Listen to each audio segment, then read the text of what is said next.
Same pa din naman yung gagawin, basic for loop pa rin naman, pero gagamit na tayo ng OR gate. So, ang OR gate natin is at least 1 is true. So, yan yung kanyang rule.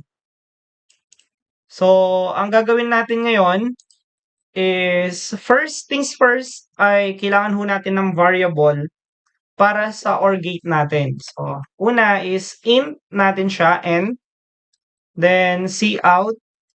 Sabihin natin dito how many tests yung need natin para makita natin yung output. Then meron tayong cin. So sa cin natin, cn yung gagamitin natin. After nun, gamit tayo ng for loop. So for int I is equals to 1, I is less than equal to n, then I plus plus. Then increment, opening closing bracket. Then we need yung dalawang variable natin for testing, yung A and B. Then gagawa tayo ng cout. Sabihin natin dito, enter A. So ang i-enter ni A dapat ay 1 or 0 or 1 lang. So yan lang yung magiging output natin. Then ang cin natin dito will be A. Copy, paste. So, palitan lang natin ng B ito. Same pa din naman, 0, 1 pa rin ang kailangan natin na input. Variable lang ang need natin dito. Then, magkakaroon tayo ng if condition dito.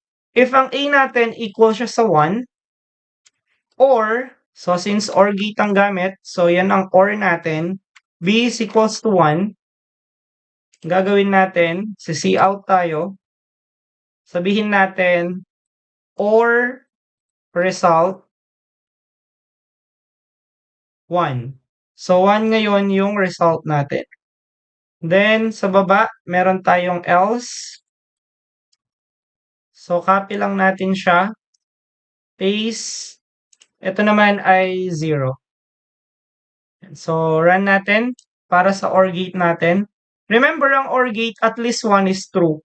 Ibig sabihin, true yun, true yung magiging output natin nun. So, sabihin natin 5 yung test natin. So, 1, 1. So, ang result natin 1 siya. Kasi at least 1 is true, pero true silang pareho. 0, 1. So, 1 pa rin kasi nga meron tayong 1 dito. So, 1, 0. So, 1 pa rin kasi at least 1 is true. 0, 0. So, 0 siya kasi parehong 0 yung output natin. So, kahit ano, basta meron siyang true, ay ang result natin ay 1 pa rin. So, yan yung logic ng OR gate natin. So, at least 1 is true.